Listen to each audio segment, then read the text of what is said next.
इस भक्ति को शिव ही पहुंचा सकते। भगवान शंकर के सिवा कोई आपके हृदय में भक्ति को प्रवेश नहीं करा सकता। भगवान ब्रह्मा जी हंसने लगे, क्या ये जो अग्नि का खंभ प्रकट हुआ है इसमें से नारायण के पिता प्रकट हो गए, भगवान विष्णु के पिता?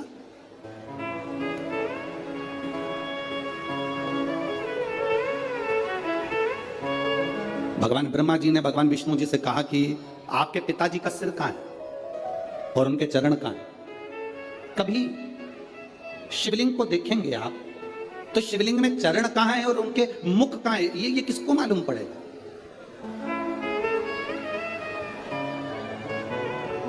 कल शिवलिंग आया, हम मान लो ये शिवलिंग है, जरा समझना। अब ये शिवलिंग है, अब इस शिवलिंग का मुख कहां है, इस शिवलिंग का चरण कहां है? भगवान ब्रह्मा जी भगवान विष्णु जी पर हंसकर बोले, तुम्हारे पिताजी का चरण और तुम्हारे पिताजी का मुख है कहां?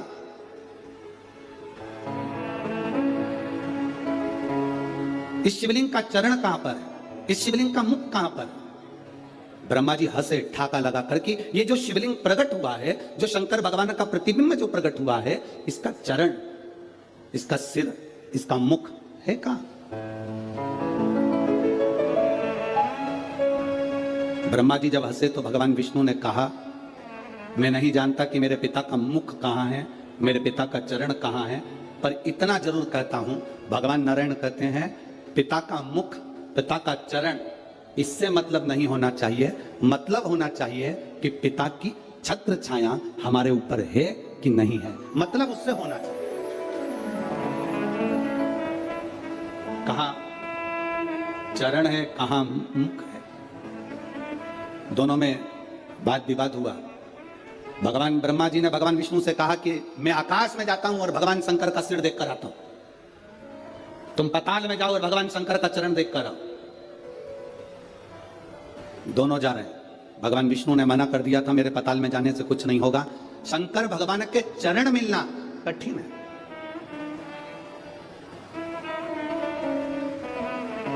भगवान शिव के चरण प्राप्त होना कठिन है।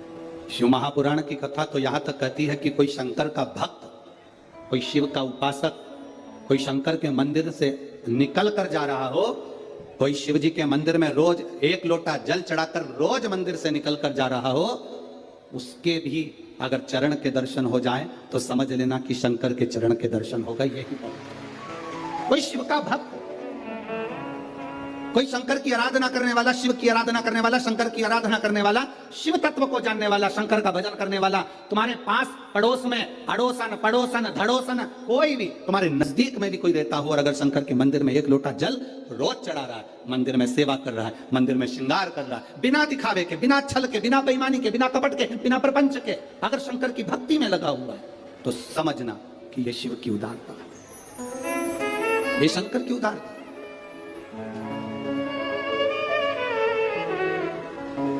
कल रात्रि को शाम के समय पर हम सविता मोहन जी मते जी से कह रहे थे, हम श्री मोहन मते जी की धर्मपत्नी जी से कह रहे थे कि माता जी, दीदी भाई, जी, कहीं ना कहीं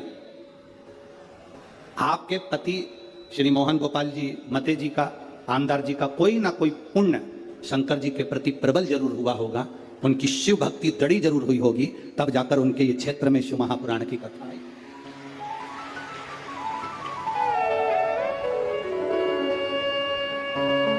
कितने लोग, नागपुर में कोई सेठों की कमी है क्या? अरे बोलो तो रे, जम के तो बोलो, कमी है सेठों की? नागपुर में कोई सेठों की कमी है? नागपुर में कोई सत्ताधारियों की कमी है? पर सब कुछ हो सकता है, पर शिव महापुराण की कथा अगर किसी के माध्यम से आए तो ये समझ लेना जैसे भागीरथ जी गंगा को लाए थे उसी तरह ही शंकर को लेकर आए। सहज नहीं है। हम मोहन मते जी को, आमदार जी को धन्यवाद देते हैं इस चीज के लिए, बहुत बहुत साधु।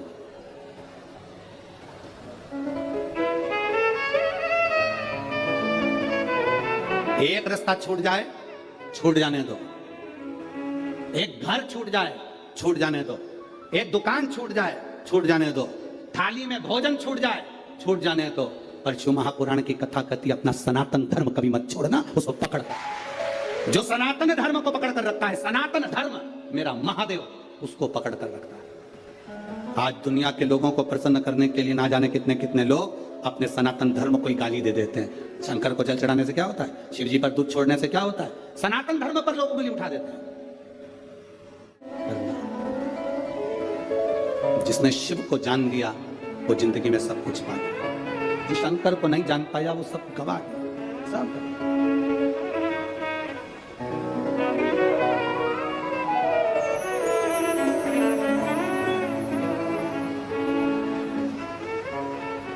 इस कथा के बाद में ये कथा 21 तारीख को विराम होती, 26 तारीख को अहमदाबाद गुजरात में कथा प्रारंभ होती। 26 तारीख से 1 तारीख तक जो अहमदाबाद गुजरात में कथा थी, वहां पर अभी से लोग पहुंचना प्रारंभ हो गए, तो अहमदाबाद गुजरात में कथा की परमिशन कैंसिल कर दी गई। अब जरा विचार करिएगा, कथा की परमिशन कैंसिल हुई। जो जजमान कथा लिए थे शर्मा जी बड़े दुखी हुए, कहा श्री और फोन करा कि गुरुजी से बोलना हमारी कथा कैंसिल हो गई है, अहमदाबाद की जो कथा थी वो कैंसिल हो गई।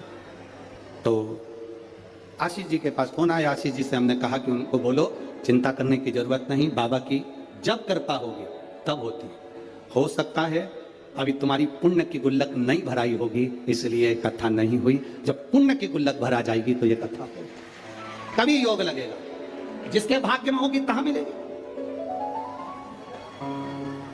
शिव कथा इतनी साधारण नहीं है, इसको भागवत करा लेना सरल पड़ता है, रामचरितमानस करा लेना सरल पड़ता है, गीता जी का पाठ करा लेना सरल पड़ता है, और शिव महापुराण की कथा कराना कठिन पड़ता है। क्यों? शंकर के जो भक्त आते हैं वो अपना आसन बिछाकर ऐसे बैठ जाते हैं 5 दिन 7 दिन के लिए कि तुम जेसीबी लेकर इनको उठाओगे तो नहीं उठते हैं।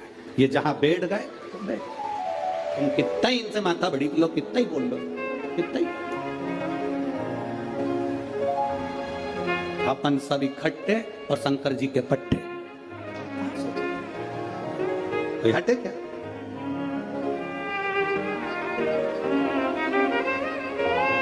कोई कह रहा था नागपुर में जास्ती गर्दी आए, अब बोल तो रहे तो हमको भी तो समझ में आना चाहिए, तो हमने बाजू वाले से पूछा, इसका मतलब बहुत गर्दी है, बहुत भीड़ है, तो हमने भी कर दिया, फिर तो मजा आए। तो अब उसमें आनंद की अनुभूति तभी है, शिव तत्व को प्राप्त करना, शंकर को पाना सरल है क्या?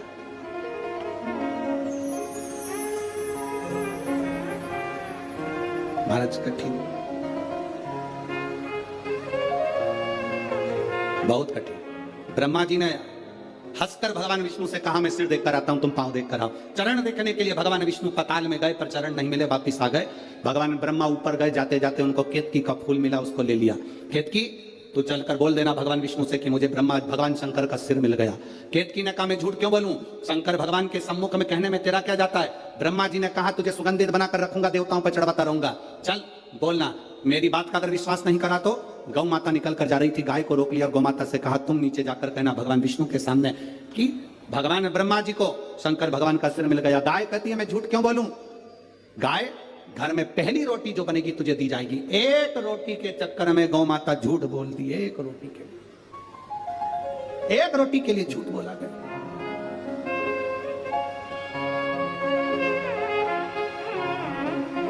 अपन क्या करते हैं, संसार में रहने वाला व्यक्ति करता है झूठ निकल जाता। एक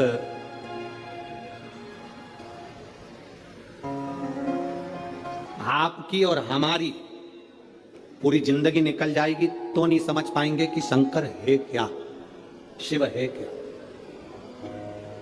थोड़ा सा ज्ञान प्राप्त कर लिया और विचार कर लिया कि हम तो शंकर जी को बहुत जानते हैं, हम शिव जी को बहुत जानते हैं, ना ना भाई,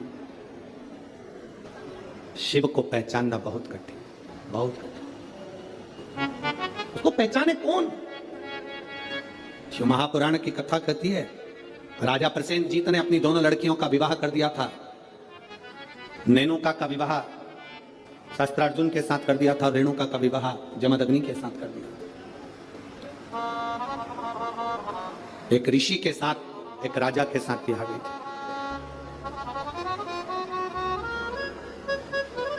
मां रेणुका कच्चे घड़े में जल भरकर लाती थी, शिव जी को चढ़ाती थी, पति को लाकर देती थी। बड़ा जमदग्नि जी ऋषिवर को, गुरुवर को अच्छा लगता था कि मेरी धर्म पत्नी मेरे अनुकूल मिली।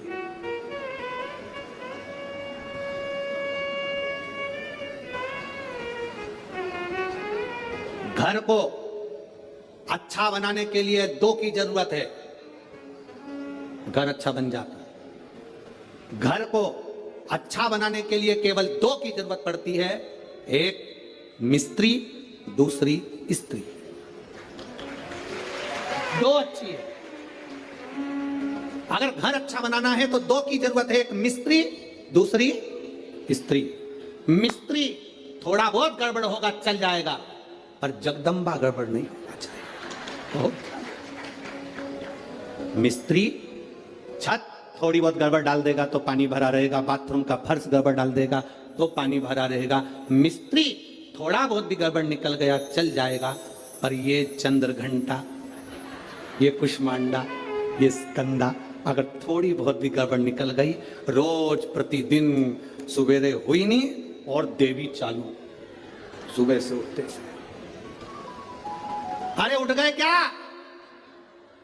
पति बोला अभी तो सोया हूं, रात को लेट हो गया। अब देख लो जरा बच्चों को, जरा देखो जरा, दोनों झगड़ रहे हैं, स्कूल जाने के लिए तैयार नहीं हो रहा है, जल्दी देखो जरा। तो तू कहां पर है? मैं उनका टिफिन बना रही हूं। अब टिफिन बनाए जगदम्बा और पहुंच गए भोलेनाथ। अब भोलेनाथ भी कम है, क्यों चिल्ला रहे? क्यों रे, क्या कर रहे हो?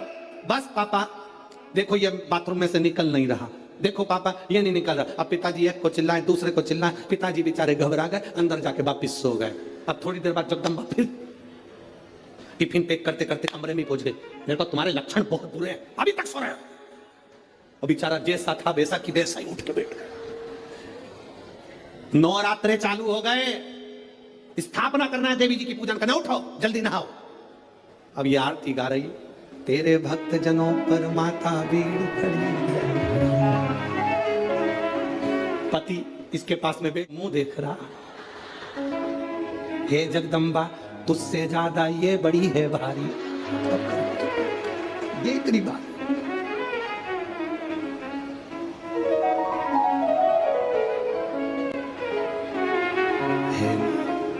अब पत्नी देवी जी से कह रही, मां कृपा करना।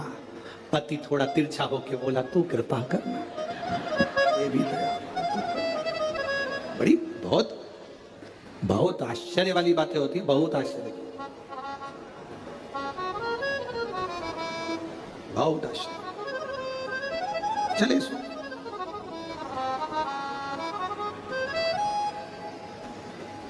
मां रेणुका कच्चे घड़े में जल लेकर आए, शिव जी को अभिषेक के लिए जमदग्नि जी को दे रही हैं, अपने पति को।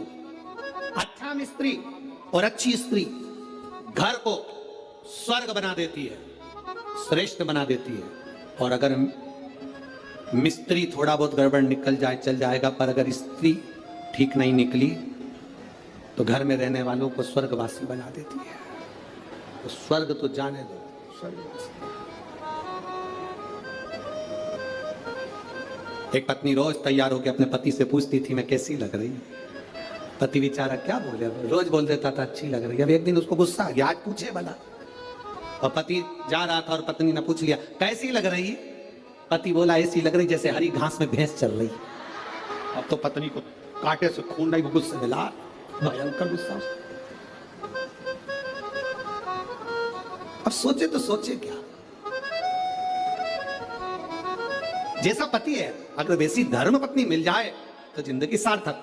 जैसी धर्म पत्नी है वैसा पति मिल जाए तो जिंदगी सार्थक। अगर दोनों में कोई विपरीत मिल गया तो फिर रोज प्रतिदिन रोज का विपरीत।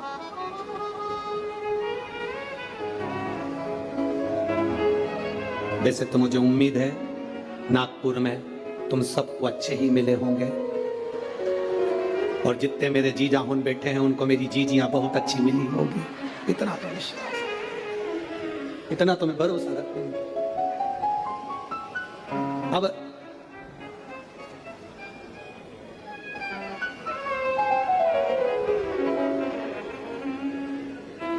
शिव कथा कह रही है। ऋषिवर ने अपनी धर्मपत्नी रेणुका से पूछा, तुम कच्चे घड़े में जल कैसे लेकर आ जाती हो? रेणुका ने कहा, स्वामी, इस घड़े को मैं जब बनाती हूं, पहले शंकर भगवान के शिवलिंग का निर्माण कर कर उसकी पूजन कर लेती हूं, उसके बाद जो मिट्टी बचती है उससे मैं घड़ा बना लेती हूं। घड़े का निर्माण कर कर मैं उस घड़े को लेकर शंकर भगवान के शिवलिंग को स्पर्श करा देता हूं, छुला देता हूं।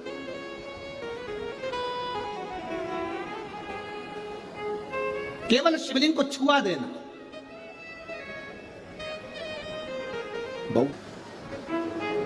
इसको केवल पत्थर का माना तो वो पत्थर का रह गया, पत्थर का माना तो पत्थर का रह गया। इसको जिसने अपने दिल से लगा लिया तो वो उसका बाप, उसका पिता, उसका घर हो गया।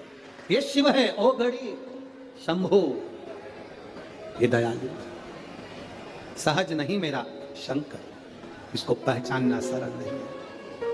महाराज, शंभु शरणे पड़ी मांगू घड़ी रे घड़ी, दुख काटो दया करी दर्शन आपो। आपने दिल से कहा, वो दिल से सुनता है। आप दिल से बोलो उसको, दिल से सुनेगा।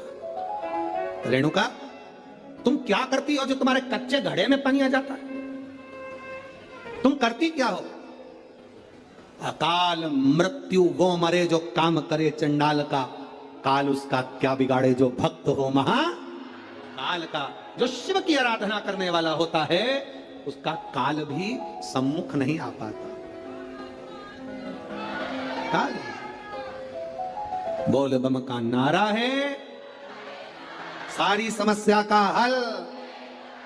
वो किस देश में आएगा, कब आएगा, कैसे आएगा, क्या करेगा, ये उसके ऊपर निर्भर करता है, ये उसके ऊपर। महाराज, रेणुका ने कहा, मैं मट्टी का घड़ा बनाकर शिव जी को छुआकर अपने पास ले लेते। शंकर को छुआ।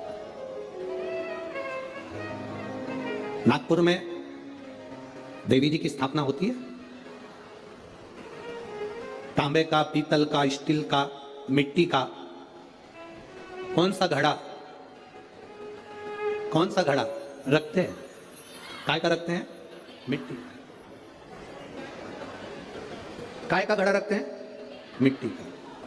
कभी कोई तुमसे पूछे कि पूजन में मिट्टी का पात्र, मिट्टी का घड़ा, मिट्टी का हंडा, मिट्टी की मटकी क्यों रखी जाती है?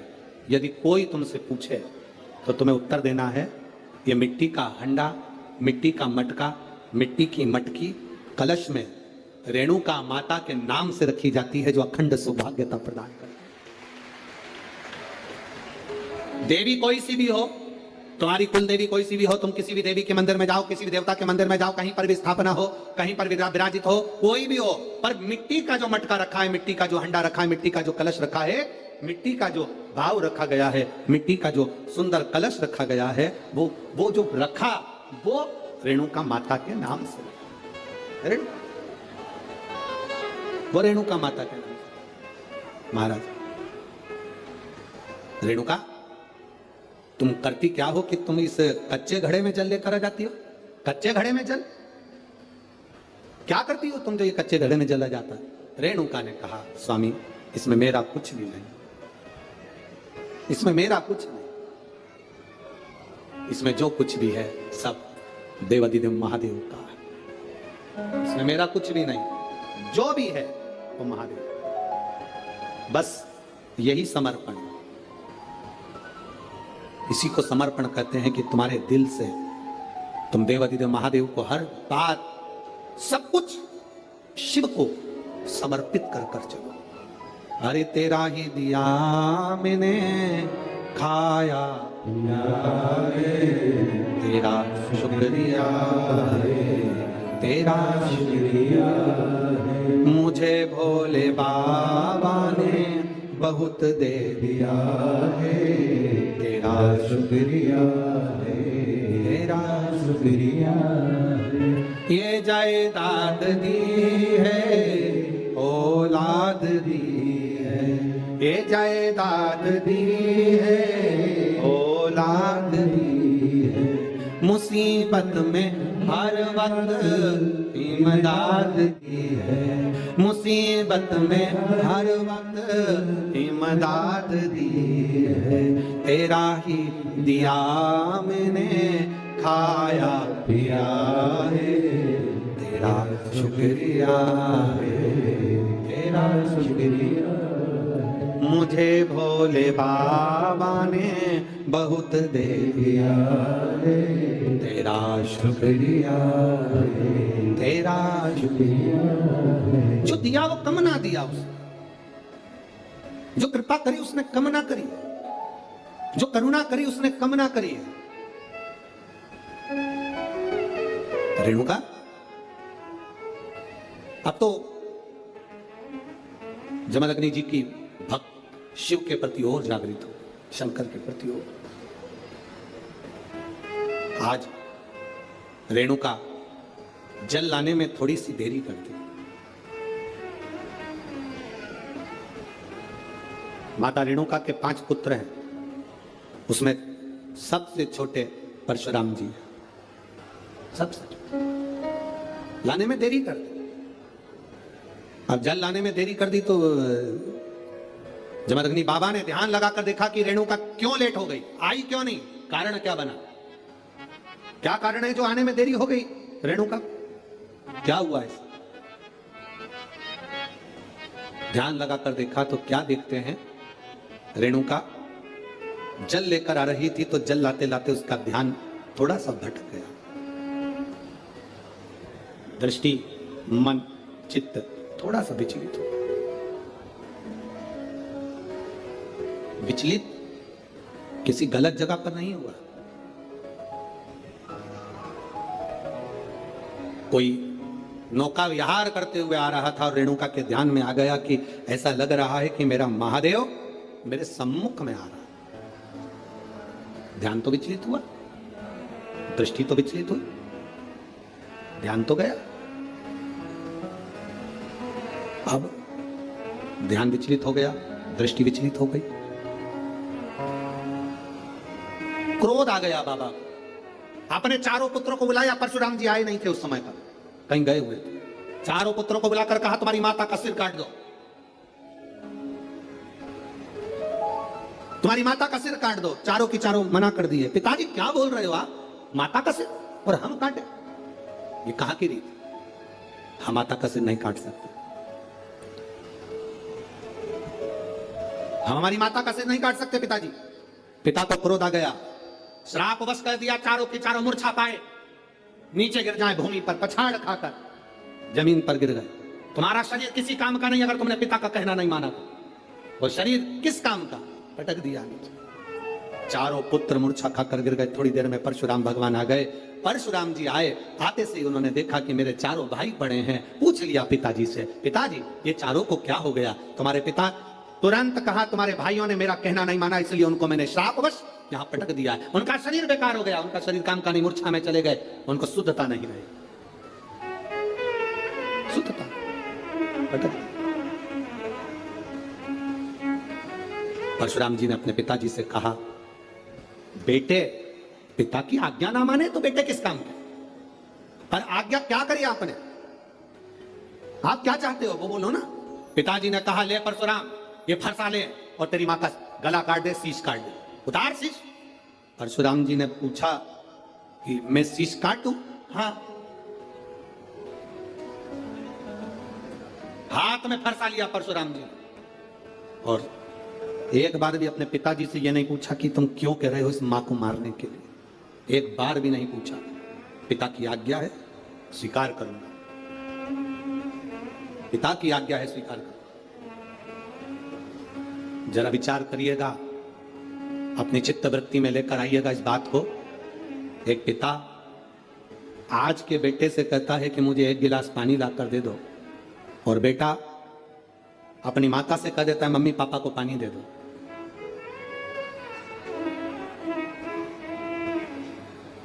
जरा विचार करना,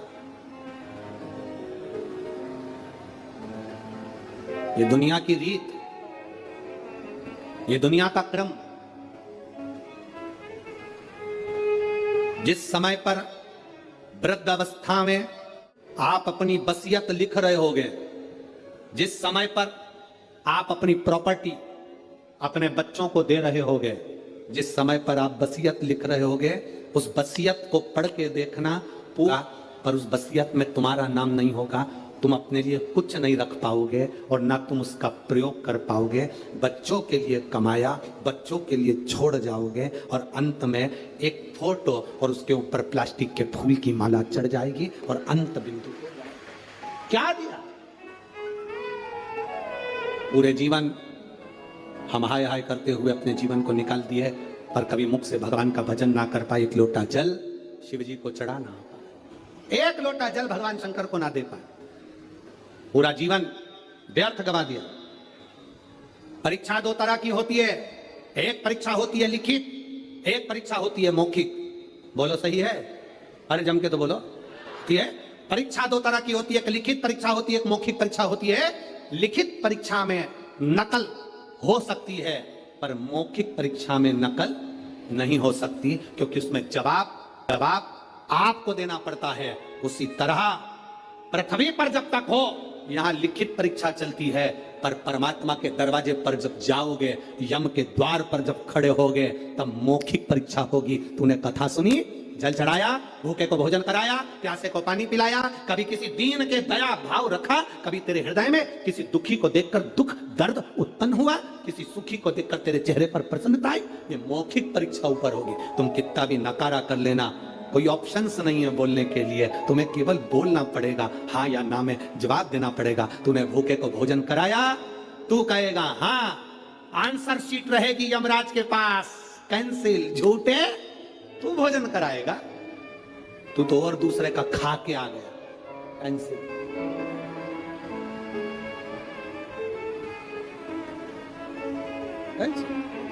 और महाराज शिव कथा कह रही है, अरे मत बुरे कर्म कर बंदे वरना पछताएगा, भगवान की आंखों से तू बच नहीं पाएगा, तू बच नहीं पाएगा।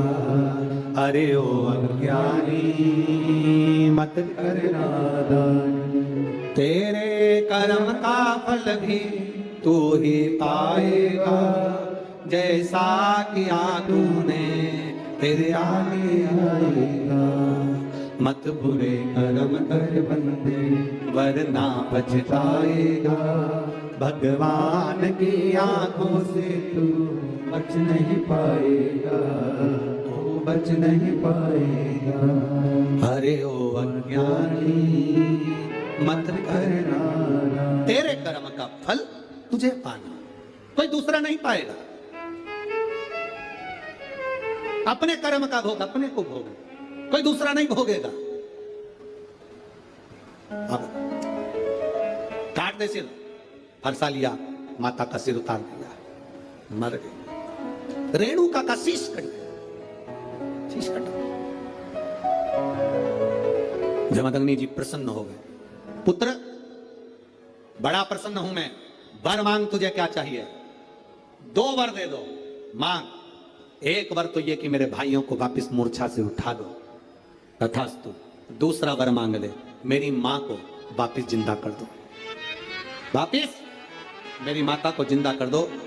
जमदग्नि जी ने कहा यह कभी नहीं हो सकता, ये विधि का लेख मैं नहीं टाल सकता, जो मर गया उसको जिंदा करना ये मेरे बस की बात नहीं। जमदग्नि जी ने कहा मेरे बस की बात नहीं, वृक्ष से पत्ता टूट गया, उस पत्ते को पेड़ में वापस जोड़ना ये मेरे बस की बात नहीं है, मैं नहीं जोड़ सकता, मैं इसको जिंदा नहीं कर सकता। परशुराम भगवान की आंख में जल भर गए, मेरी मां रेणुका जीवित कैसे होगी, कैसे जिंदा होगी? पिता जमदग्नि जी ने कहा सुनो परशुराम, तुम्हारी मां शंकर की भगत है, शिव की उपासना इसने करी है, विधि लिखना ये देवताओं का काम है, भाग्य लिखना ये देवताओं का काम है, पर भाग्य को बदल देना ये महादेव का काम है। भाग्य को अगर कोई बदल सकता है तो वो केवल एक, वो है देव अधिदेव महादेव, दूसरा कोई नहीं बदल सकता। ललाट को बदलेगा कौन? केवल शिव। श्री शिवाय नमस्ते। हम हर हर महादेव। सो फ्रेंड्स, अगर आपको ये वीडियो पसंद आया है तो वीडियो को लाइक शेयर कमेंट बॉक्स में हर हर महादेव लिखना ना भूलें। भगवान शिव आपकी सारी मनोकामना पूर्ण करे। अगर आपको भी प्रदीप मिश्र से जुड़े कथाएं एवं उनके द्वारा बताए गए उपाय को जानना है तो हमारे चैनल पर बने रहें। फिर मिलते हैं दूसरे वीडियो में, तब तक के लिए धन्यवाद।